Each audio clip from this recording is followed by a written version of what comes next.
In the name of the Father, the Son, and the Holy Ghost. Amen. Direct, O Lord, all our actions by thy holy inspirations, and carry them on by thy gracious assistance, so that every prayer and work of ours may begin from thee and by thee. Be happily unto through Christ our Lord. Amen. Mary, help of Christians, pray for us. In the name of the Father, Son, and the Holy Spirit. Amen. Yesterday we talked a little bit about the structure and nature of diabolic influence in general, and today we want to actually talk about how it actually applies to marriage. Because there's very specific things that the demons actually do. There's a very specific kinds of attacks that they actually do in order to bring the marriage down. Every marriage is usually subject to some kinds of attacks, and it usually depends. I'm always nervous when you get these couples who, I just love him to death. There's just no problems in our marriage. And then he is like, I just love her to death. There's just no problems in our marriage. I'm like, somebody's not seeing something, usually is what's going on there. Part of the difficulty, of course, too, is that after original sin, marriage was affected because the relationship of men and women was fundamentally affected because of the sin of Adam and Eve. When Adam and Eve committed their sins, it actually affected them in different ways, which we'll see, because one is called the curse of Eve. Women got stuck with very specific problems because of Eve's sin. Men got stuck with another set of different set of problems, as well as the general problems of original sin. But one of those is the temporal punishment due to sin of demons affecting us. And that also means that the demons will use those defects of original sin against the married couple.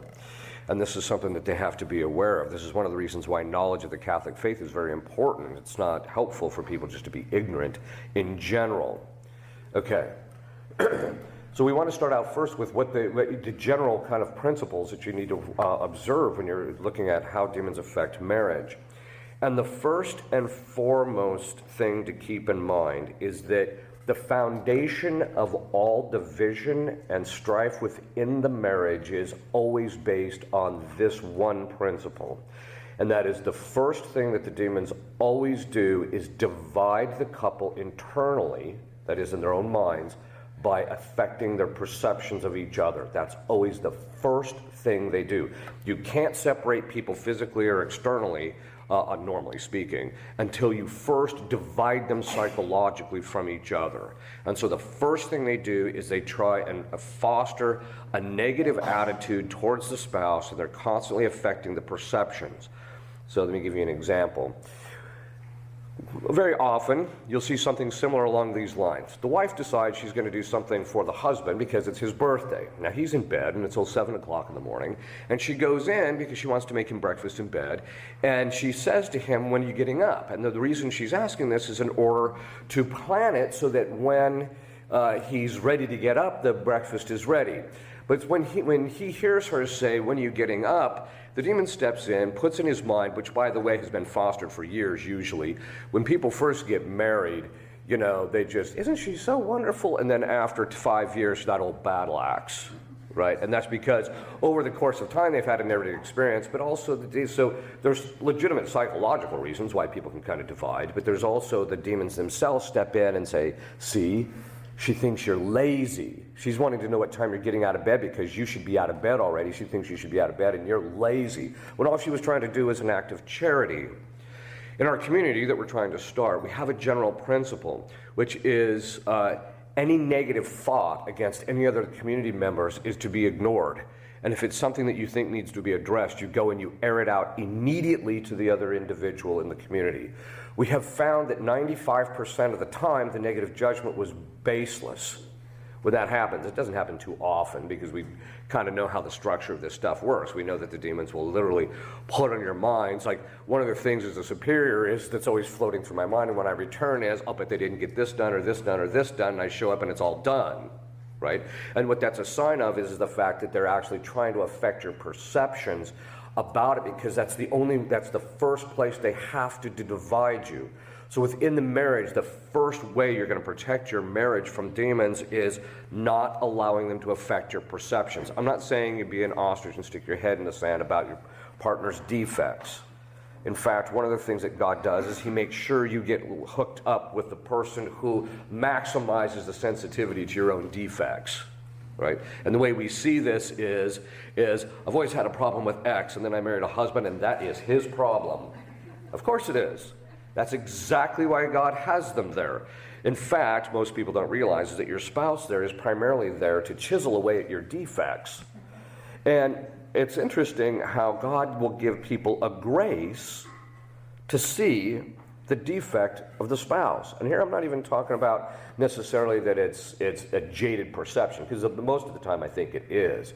People have a very jaded perception of their spouses very often after a little bit of time, and there's no recognition that in most cases of marriage, at least to people who are Catholic, there is goodwill. But the demons use a very specific mechanism, and that is the closer we are to somebody, the less protected we are internally, emotionally, in relationship to them. Because we're putting ourselves out there, right?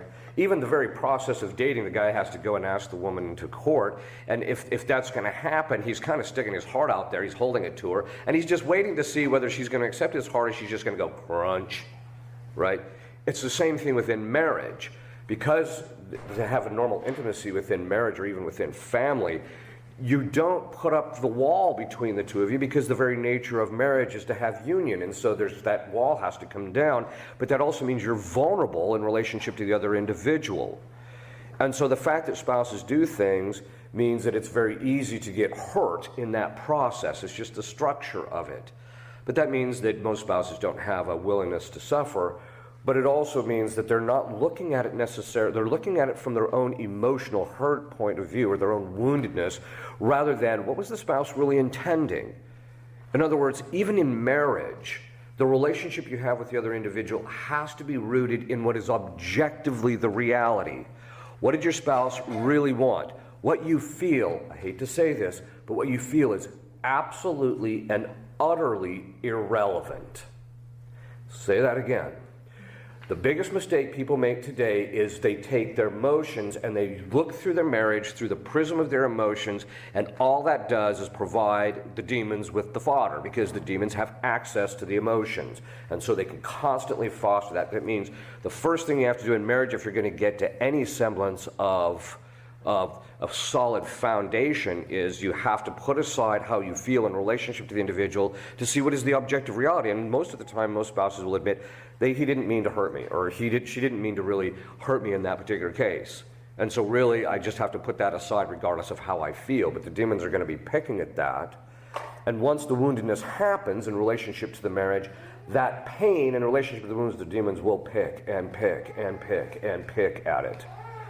That's why you absolutely, positively, in fact, usually when I'm doing marriage prep, one of the first things I'll do, or when I'm doing marriage counseling, is the first thing you have to do is you have to divide the combatants. Okay, you go to your corner and you go to your corner, right? Quit doing, which is one of the things that the demons will do, is they quit focusing on what you perceive is the problem of your spouse. You have to stop that. Because that's exactly what the demons are doing. See, he doesn't love you. See, if he did this, if he really loved you, he wouldn't do this.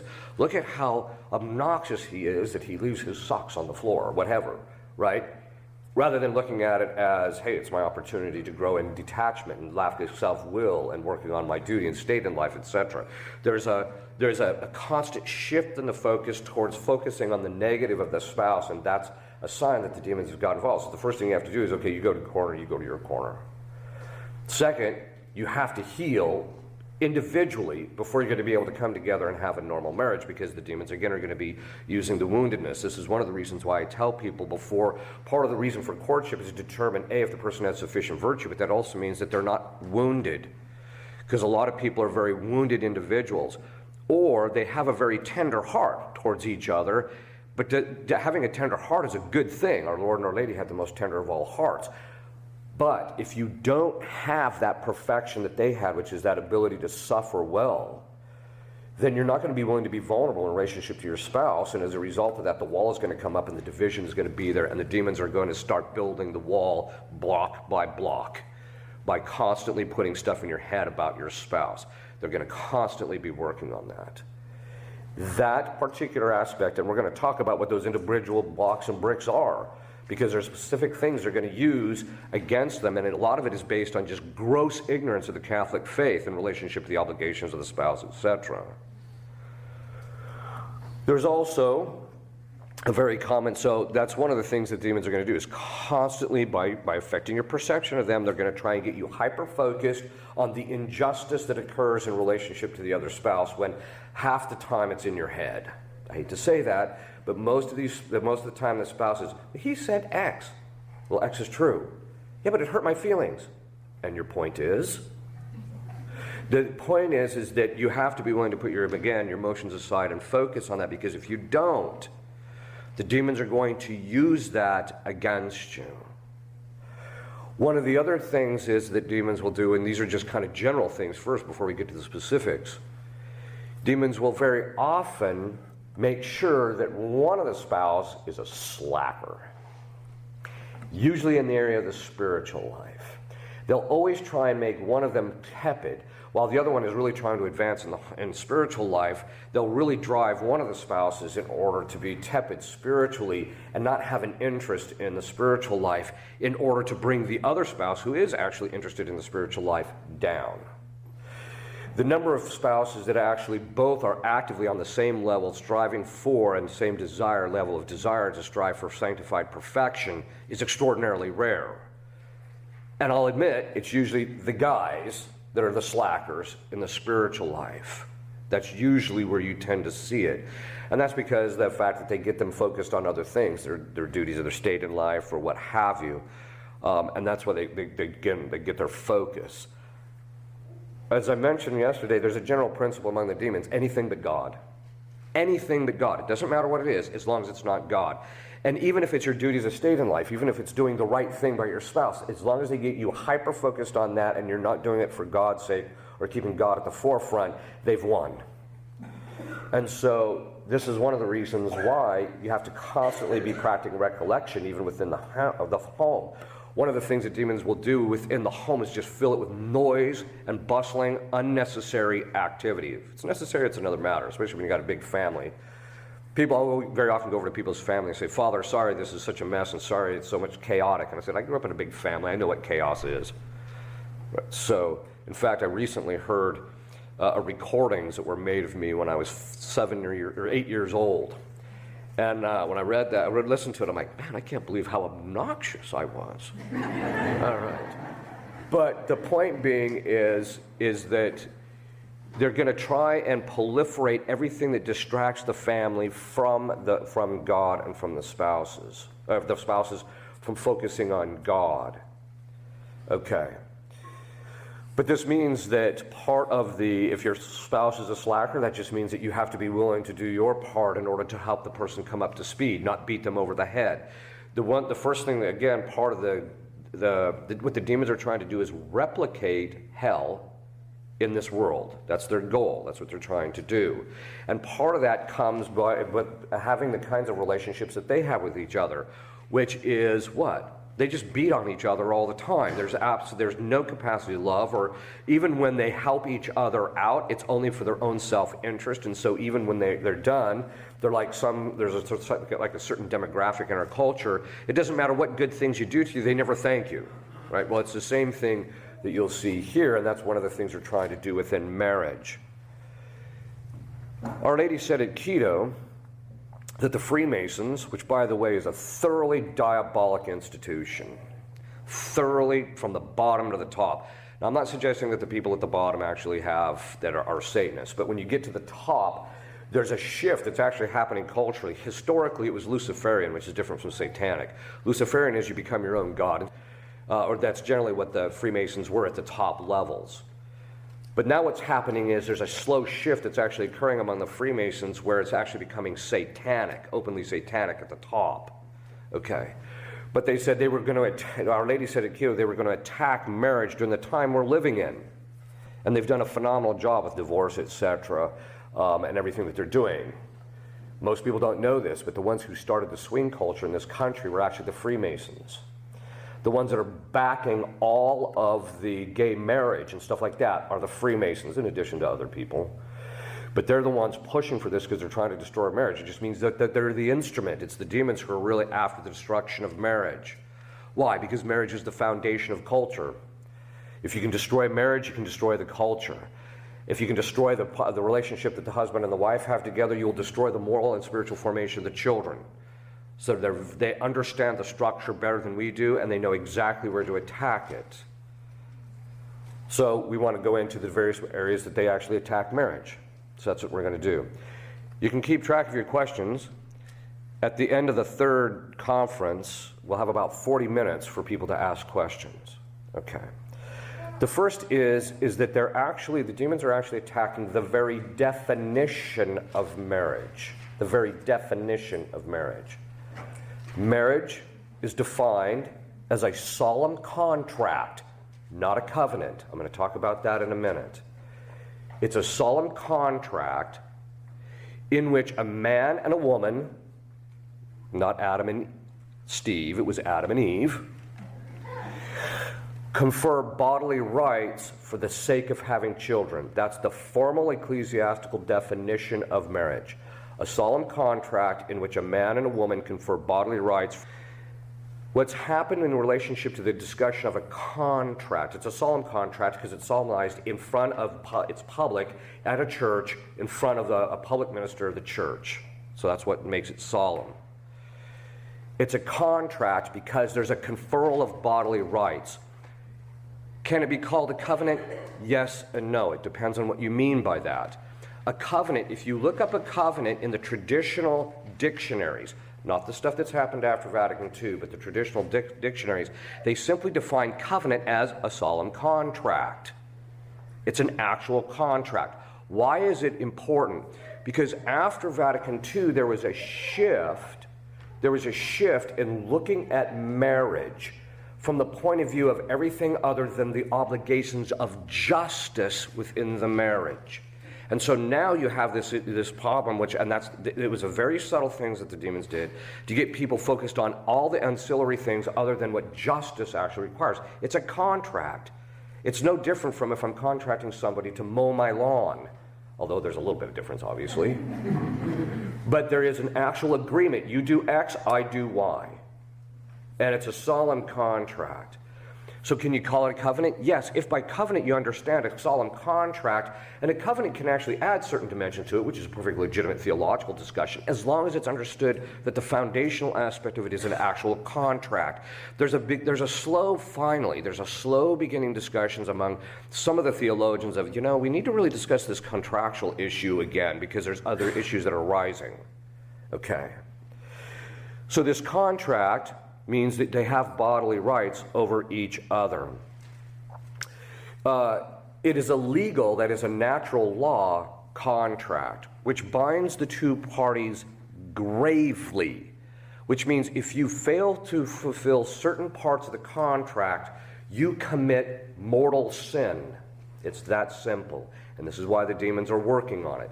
The demons have this general principle. If they can't get you to fall subjectively, they'll get you to objectively offend God because really their beef is with God. Although once in a while their beef is with us too. One time I was dealing with Beelzebub and he just says, I hate your guts. And I said, no, you don't hate me, you hate him. He says, well, I hate him, but I hate you too. Okay, fair enough. All right.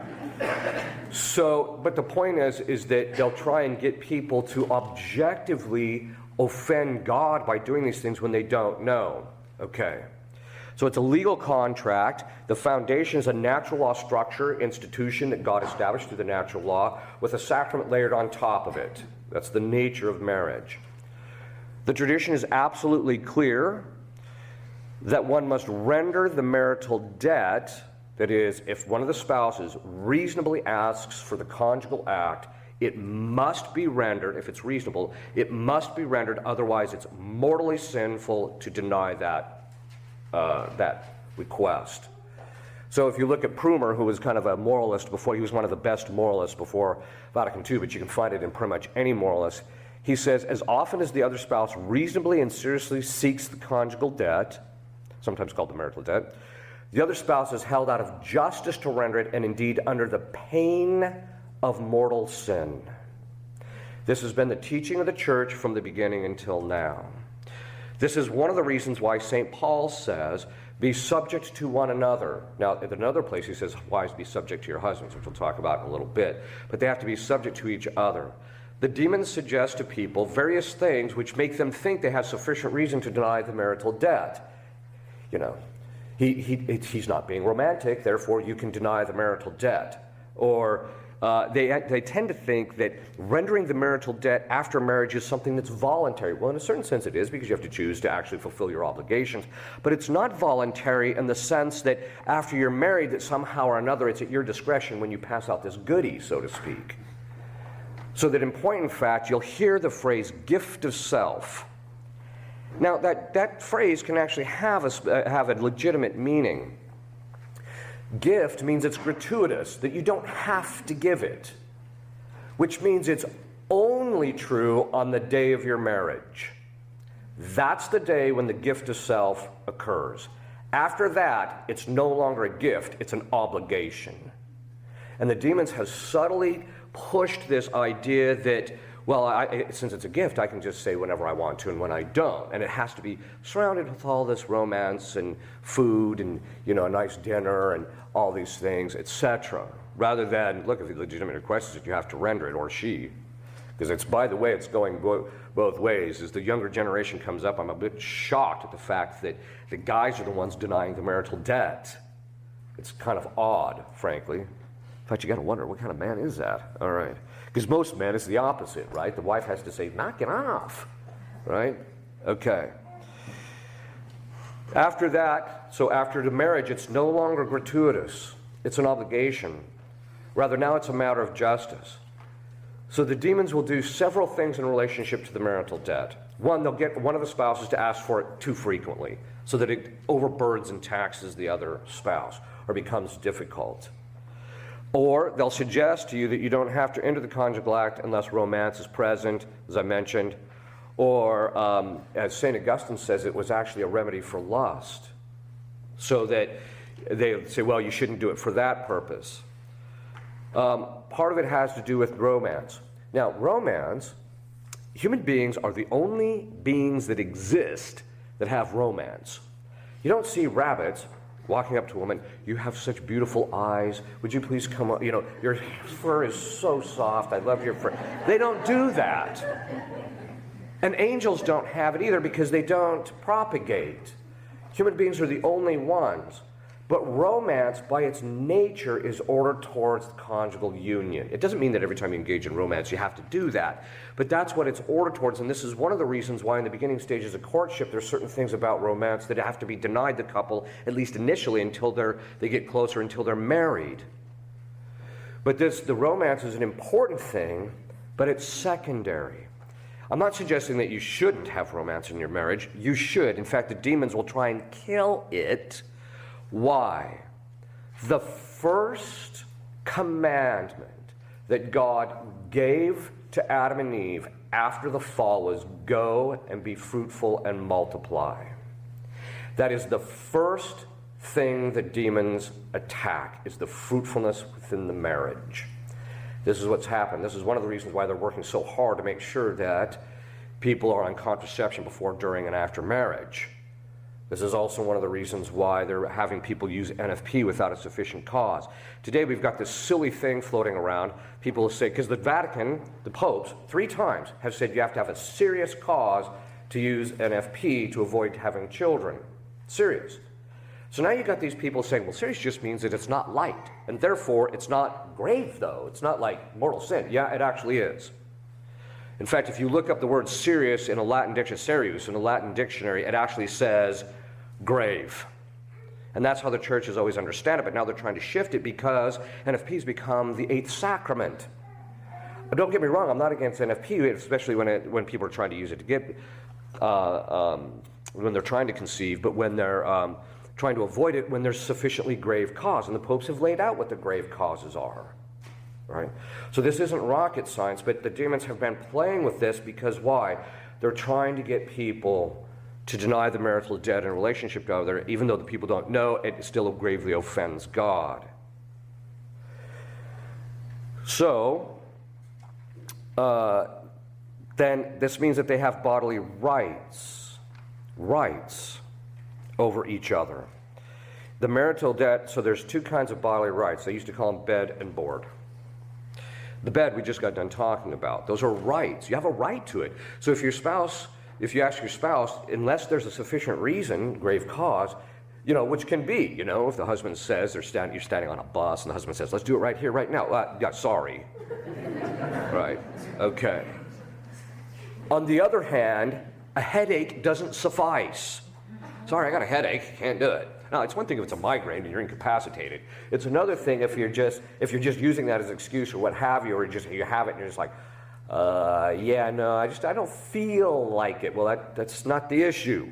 When you got married, you didn't. Your contract didn't say, "I'll render the marital debt when I feel like it." It didn't say that.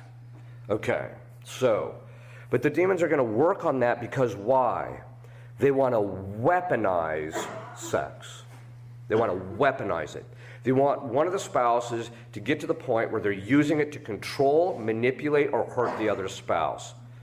And they want to do that because, again, why? They want to divide them. The conjugal act is when people are the most vulnerable. Even asking for it puts you in a position of vulnerability, and so they want to make sure that people get hurt in relationship in that area to get it to the point where they're not rendering it at all. So the spouse has rights. People tend to refuse to accept this. People see marriage as license to engage in the conjugal act.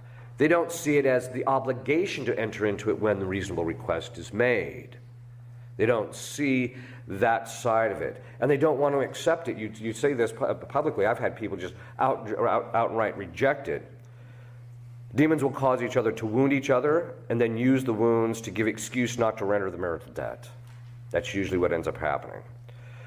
Or to do other things that they're obligated to do. I'm not going to pick up that guy's socks. Who does he think I am? All right. Which, by the way, man, don't leave your socks on the floor. Okay. Demons use anger in order to precipitate our judgment, which we talked about, so that we think something is a matter of justice when it's not. I can't tell you how many times I've listened to spouses talk with each other, and they basically, because their feelings were hurt and they got angry, because St. Thomas says that, as I mentioned, anger makes us go to extremes in our judgment about whether something is right or wrong. And so when we get angry, we think something is actually just. The amount of punishment I'm putting on this person is proportionate, when in point in fact it's disproportionate. And so they'll try and get anger worked into the marriage and relationship to each other. And so what the demons are ultimately trying to do is make sure that the spouses never, ever get into the position of being willing to suffer at the hands of each other. That's what Christ did. Christ suffered for his spouse, us, the church, and he was willing to suffer at our hands for our sake. There has to be, what the demons are trying to do is change your focus from looking at yourself, because this is the things that you see this even with people who are possessed. The first thing the demons are always trying to do is get the person's attention to turn in upon themselves. I can't believe he said that to me. I can't believe he did this, or I can't believe she did that. Right? And so they're trying to get the person to look at their side of the equation. I suffered this. I went through this. I'm not going to do this because you did this to me, rather than being able to let loose of all of that and actually have benignity and benevolence. Benignity is the willingness to do good for people, and benevolence is goodwill. They're trying to chisel away at your goodwill within the confines of the marriage. And so that means that you have to make active choices over and over and over again in the marriage to combat that, which basically means what? You have to make the choices. And by the way, this doesn't apply to marriage. It applies across the board in relationship to relationships in general, or how you live in community life, or what have you. You have to make the choice to be benign and benevolent towards people on a regular basis. You see, your spouse's defect has little to do with your correcting it, except indirectly. In other words, you get these people, and this is another thing that demons drive. Wait till you get married, and then you can just beat her into submission. Or, she will change. Yeah, that's a delusion. People usually get more entrenched in their vices when they get married. So I tell people, look, you got to be able to live with his or her defects before you're even married. You know, you got to know what those are and being able to live with it. If you expect things to change because of the marriage, I'm the bearer of bad news. Sometimes I hate to be, sometimes it doesn't bother me in the slightest. The fact is that it's going to get worse because the demons are going to be under even more attack. Before the marriage, one of the things that they're going to try and do is they're going to try and get the couple to violate, to commit sins against each other so that when they walk into the marriage, those disordered soul ties. What's a soul tie? A soul tie is a connection that we have psychologically, emotionally, or spiritually to somebody as a result of justice or as a result of something we've committed together. What does that mean? When the spouses violate chastity before marriage, the demons are looking for that because that changes the psychological dynamic of the couple walking into the marriage, and then they can use that afterwards to chisel away at it by saying, see, you guys didn't even walk into this marriage right. You never should have gotten married. Now, obviously that's false. You should have gotten married. You shouldn't have done those things beforehand. But we can also, through those acts, end up with attachments. So you'll see couples who end up violating the sixth commandment together have these psychological attachments. God actually designed our brain that way so that when people go through that act, there's an actual physiological mechanism that actually causes a burning of that memory into your imagination very deeply. There's an actual physiological structure to it. And from that, then, even after you leave that and go to someone else, very often the soul ties are this attachment, this memory, these things that you have to these people. And those have to be broken by choice and working against them. But if they're trying to get that before you go into marriage, because they're trying to debilitate the marriage before you even walk down the aisle. So, these bodily rights, they'll use anger. It's one of the things you see in marriage. They're always trying to get the spouses to hurt each other, to say things. So they'll get a spouse who's kind of clueless to say something, and then the other spouse, they'll say, see, look, he doesn't care about you, or she doesn't care about you, and they're constantly doing that. Then, there's the effects of the sins of Adam and Eve. One of the effects was when Eve ate the fruit, the first thing she did afterwards is hand it to Adam, which means what? A, she's taken headship of the family, which we'll talk about in a minute. Second, she's trying to control him, which is why afterwards at the end, God says to Eve, because you've done this, your desire shall be for your husband. And I've been told that in Hebrew, the desire for in that context means not just that you want to have a stronger inclination to have your husband around and you don't like him going off to work, etc., but it means the desire to control. This is the curse of Eve. It's something that women have to fight. They have to conquer that. And coupled with that is the demons are going to say, your husband is an absolute, colossal, unmitigated, possibly the worst idiot in the history of existence. And anytime he does anything against you, they're just going to reinforce that. See how stupid he is? He's just stupid. Now, he probably is, but that's beside the point. All right. And so they're going to constantly chiseling away at that perspective of how stupid he is, which does what? They're doing that to reinforce, I got to control this guy because he's so stupid. If I don't, he's going to do bad things against me again, right?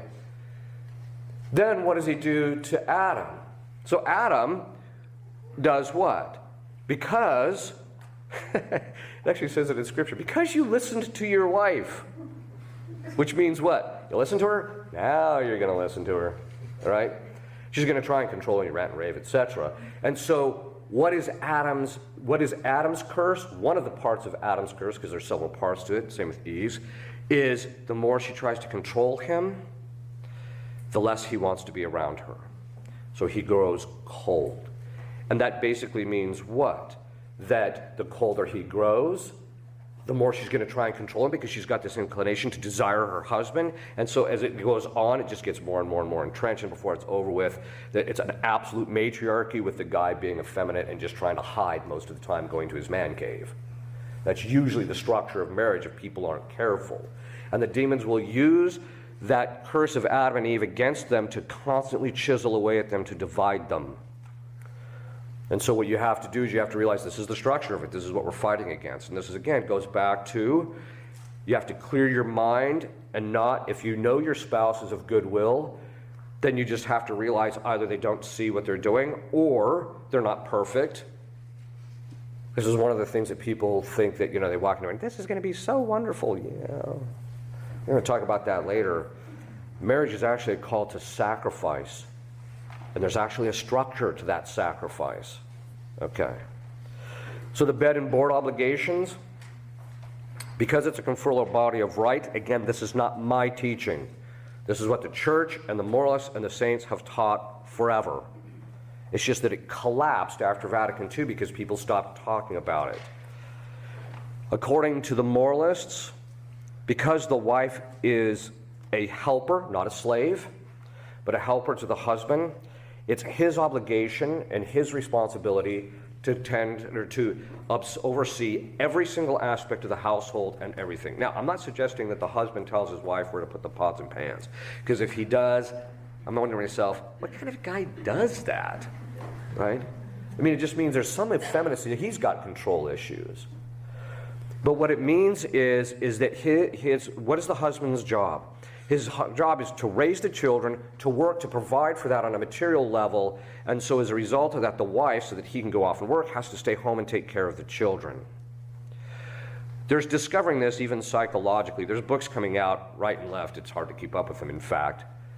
But what they're finding out is that, which the saints and the moralists, St. Thomas and Aristotle even talk about this, the first 5 years of a child are absolutely crucial. And the reason they're crucial is why? Because it's during that time that these associations between good behavior and bad behavior arise. So when you punish when you punish bad behavior and you reward good behavior, the child, that foundation of associations in his mind begins to be trained. The child's mind begins to be trained throughout the course of those first 5 years. In fact, the Jesuits used to say, give me your child at the age of 12, because by then there's also been, they've been reinforcing that through virtue, because you can't develop virtue until later. They said, give me a child at the age of 12 and you can have them the rest of your life. This is why Catholics, once they've had a Catholic moral formation, their conscience is always Catholic even when they leave, and their conscience is always bothering them.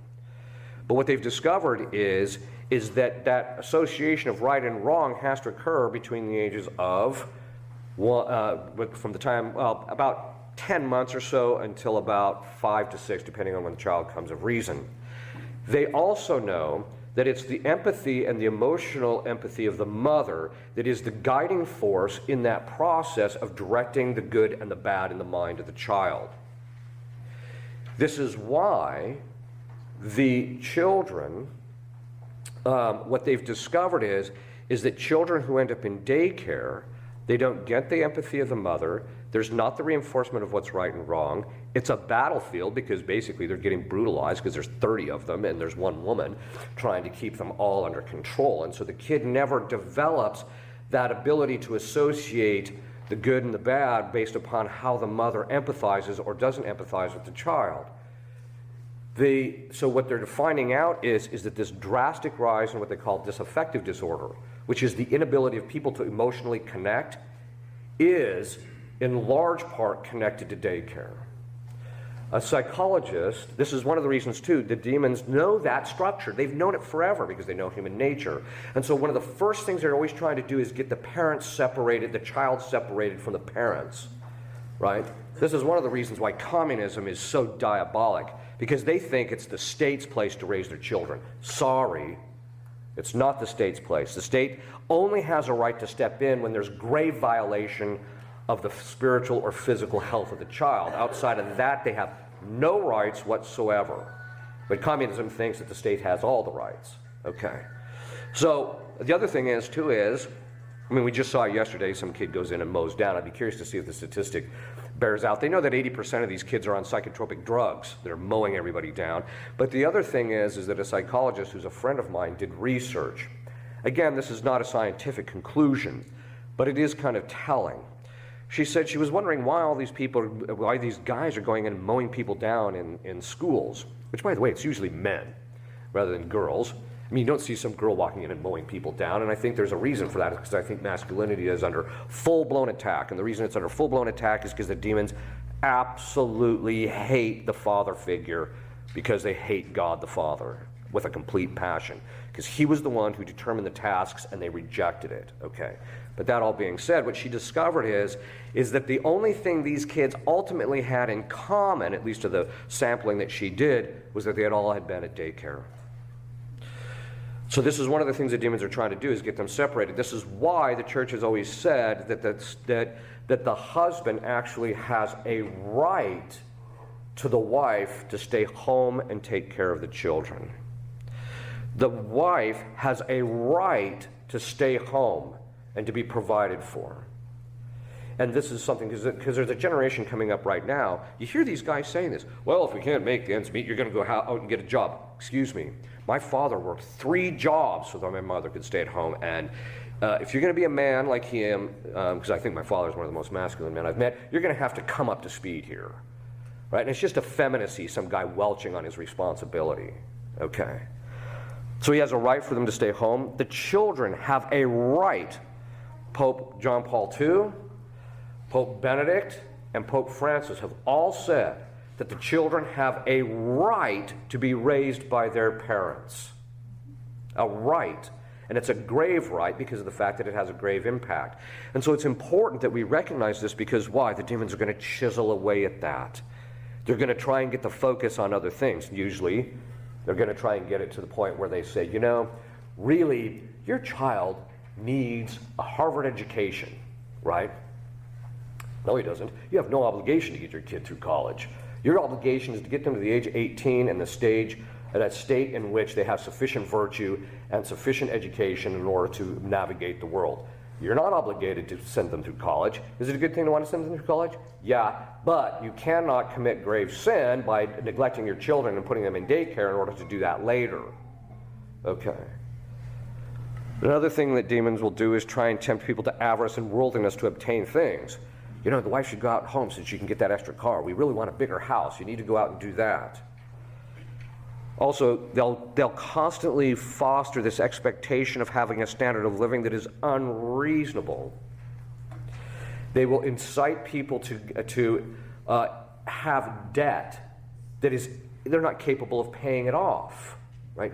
They're constantly getting people to do this, A, because they want the debt, because the person is not going to fulfill their obligations in justice to the bank or whoever, the credit card company, but they're also trying to do it in order to hold the couple hostage, right, to other people. So if they want a standard of living that's unreasonable. I mean, all of us know that when our parents first got married, they lived in an apartment and they had practically nothing. They were happy to have a couch and a bed. Now, kids get married, they want depending on where you live, a $300,000 to $400,000 house, 2 cars. They want it completely furnished. By the way, they need the boat, of course, and they need to have, ATVs and all this stuff the first year they're married. That is absolutely absurd. The other thing is, too, is it fails to see this. I see this with couples who don't go that route, who don't go the debt route, who just struggle along and they'll have a large family, and so they have to live poorly. There's a certain joy you see in them through the struggle that they're trying to do. They're trying to achieve this by doing it right. There's a certain joy that you see in it. And part of this is because the spouse, again, the demons are trying to tempt the spouses to distract from the children's upbringing in order to bring them something that's not necessary. You don't need that. Demons will guilt parents into thinking that their children do not have a high enough standard of living. Oh, my kids, they deserve better. In fact, what your kid really deserves is for you to help him develop virtue, and if that means he has a lower standard of living, that's a good thing. They did a study. They polled, I think it was like 1,000, maybe a little bit less, but they polled a bunch of billionaires, and they said, what's your biggest concern? Our children have no ambition. Of course they don't. You've constantly given them everything, and this is what demons try and do. They try and use a natural inclination. It's good for parents to want their children to have a good life, but that good life is first of all consummate with virtue and holiness, not with financial assets. But they'll get them focused on that. There's a temptation of women to have a career. This all started during World War II. And by the way, the feminist movement, I don't blame the women for that, it's the men. If men were men, when women started piping up and wanting to neglect their household duties, the men would have stood up and said, shut your yap and go home and take care of the children. But instead, what they did is they just let the women have their way. I've actually I did a homily one time where I made the observation that the very structure of the feminist movement today was actually completely outlined by the communists. And if you want to read it, I think it's even online, there is an interview of Vladimir Lenin by Clara Zenkin.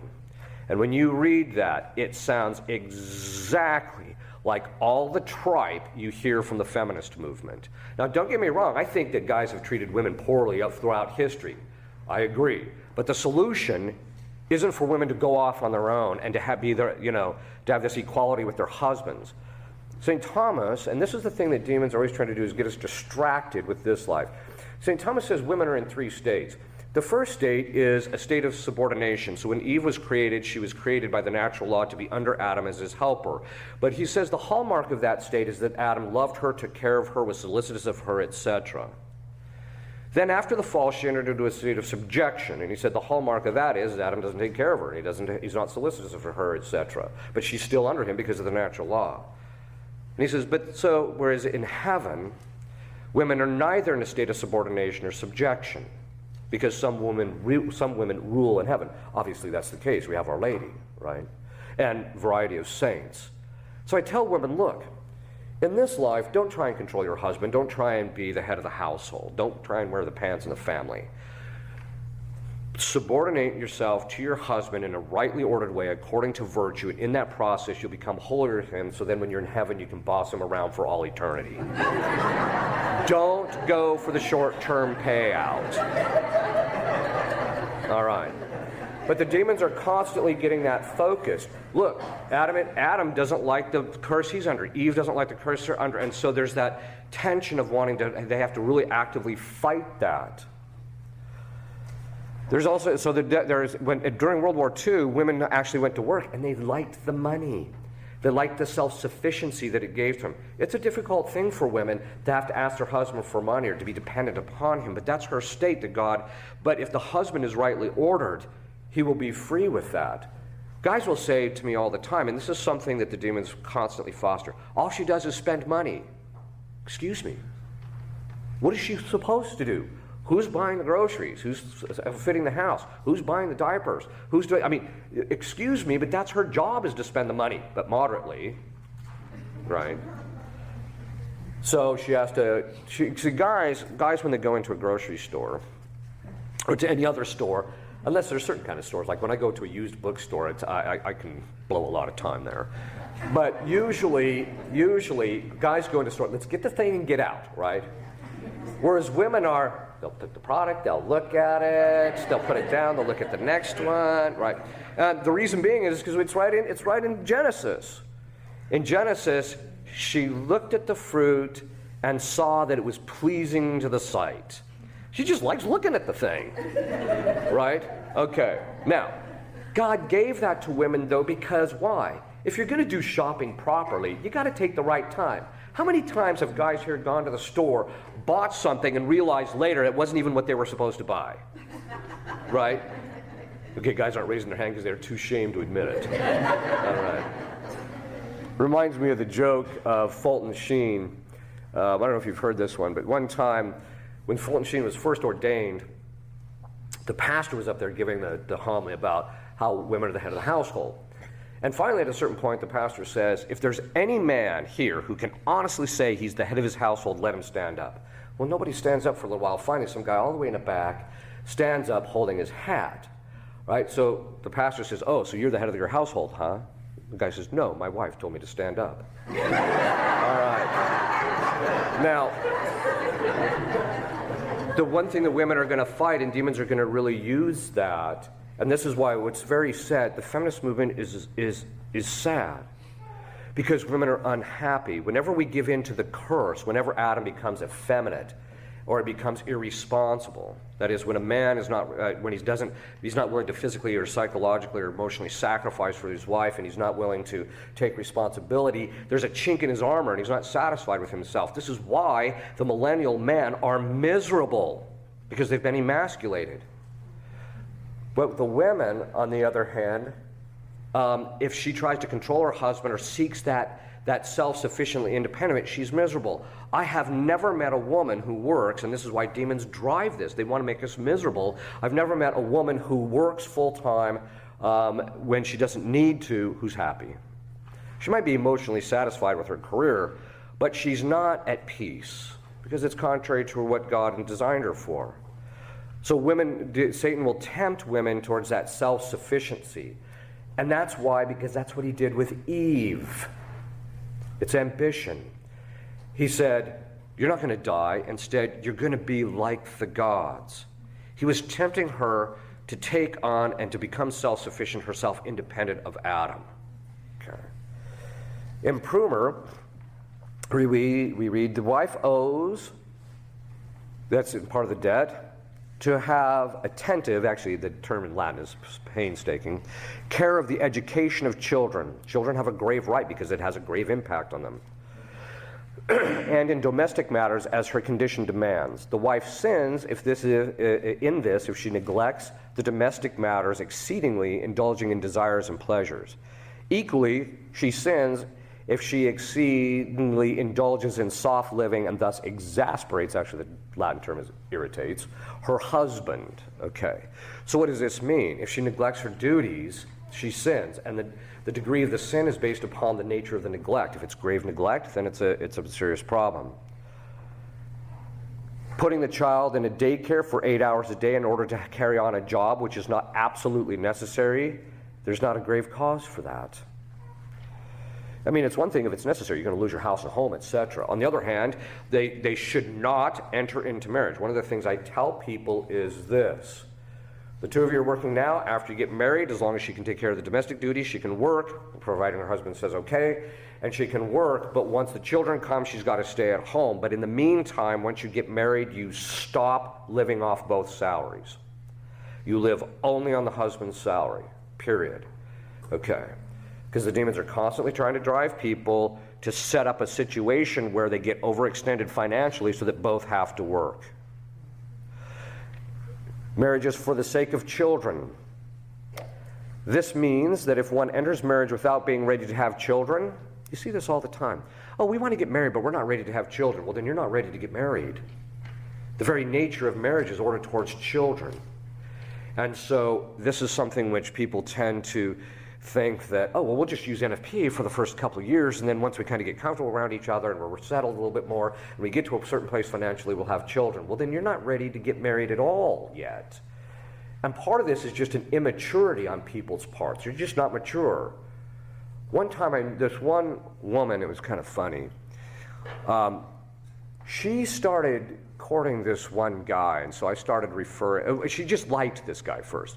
And so I kept referring to him as her boyfriend. She's not my boyfriend yet. Yeah. Then, about 2 months later, they started courting. Oh, how's your fiance doing? She gets this half smile. He's not my fiance yet. Yeah. Then once they got engaged, I said, and so her father asked me, well, how did you know this? I said, you could see it. The minute you could see that she saw in this guy something that really drove her emotionally as a woman, and what it was is this was one of the most mature and responsible men I had ever met at the age of 18. Ever. He literally at the age of 19 was ready to start his own business. At 23, he started his own business, and within the first year was already making a profit. At the end, he was, and they wanted to have children immediately, and I'm like, that's the way. This is what it used to be 50, 60 years ago, generally speaking. For the sake of children, one of the things that the demons have done phenomenally well at is convincing people that children are in fact evil and not good. They're not good, right? Why would you get married and have children, right? Or if you have one, you have one or two because you kind of want to fulfill that satisfaction, but don't have a lot of them, right? They're not good. This is why we have abortion. The contraception is basically a sign of children aren't good. And so you'll actually see this, which is kind of the height of irony, by the way. And one of the attacks that demons do on people who have a large family is you'll go into the grocery store, for example, because I've heard this example over and over again, and the people will see, how many kids do you have? Oh, we have 7. 7? Can't you control yourself? It's a good thing I'm not standing there. I would just say, are you and your wife on contraception? Yes. Well, you're on contraception, so you don't have to control yourself. That's the whole point, isn't it? It's the inversion, right? Demons constantly invert everything. But the point I'm getting at is that the demons will make children are a burden, a bit of a burden, but there's also a joy that people have in them.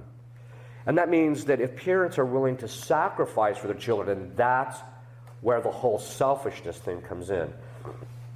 The selfishness in relationship to men not willing to deny themselves and be the head of their household, but it's also the selfishness of women in relationship to the curse of Eve and how it's playing itself out in the feminist movement. That selfishness is driving people. The only time they ever have children is when they want the child for themselves, rather than it just being a sacrifice because they want to have a large family. Parents are called to sacrifice for their children and for each other. That means you don't get what you want in marriage. You don't. People have this idea that, I can't wait to get married because it's going to be so lovely living together. Yeah. The fact is, and by the way, marriage is a beautiful institution. It's a magnificent thing when it's lived properly. But a lot of times people don't live it properly. This means that if you enter into marriage without being ready to have children, and you're not willing to sacrifice from day one, then you are not entering into marriage with the right spirit, and the demons are going to use that against your marriage. They're watching you, they're seeing what your motivations are, and they're going to use them against them. This is one of the reasons why there's a certain kind of doctrine called providentialism, which is basically what? Just let God determine when you have children. Most of the time, in fact, in the entire time I've been a priest, 21 years, there's only twice I've told people, you need to go on NFP. One of them was because of the fact that the mother had this grave health condition and they were trying to get it under control.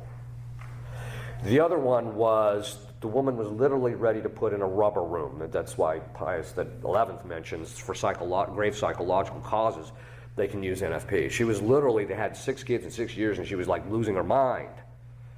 And because she, and basically I just said, look, you're going to have to slow down a little bit until she can kind of get on her feet. Okay. But providentialism is letting God determine it.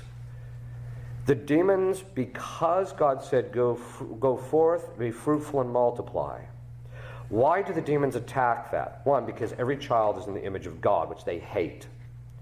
Second, every child that's born and is baptized eventually is going to take the place of one of the demons. Because when God created a hierarchy of nature, of angels, and their state of grace was directly proportionate to their nature.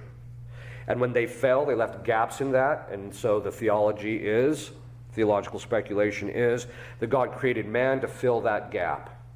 And so the demons are going to try and make sure every child is killed or never gets baptized in order to make sure that he doesn't get that part that might have been his or what have you.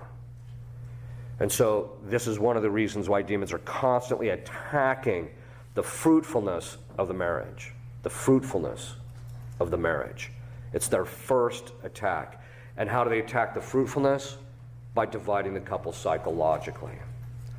That's how they end up doing it. You see this all the time, is that people's conjugal life very often takes a beating because psychologically they're completely divided. And that's a very common thing. The demons have won in a certain sense because there's not as many children, there's not as much joy in the marriage, etc. Okay. We're going to stop there. In the next conference, we're going to resume how demons attack the notion that marriage is a sacrifice. How they attack that, and what they'll actually do to subvert that. So, if you'll kneel, I'll give you a blessing. Benedictio Dei omnipotentis, Patris et Filii et Spiritus Sancti, super vos et manet semper. Amen. Christus vincit, Christus regnat, Christus in terra. Christus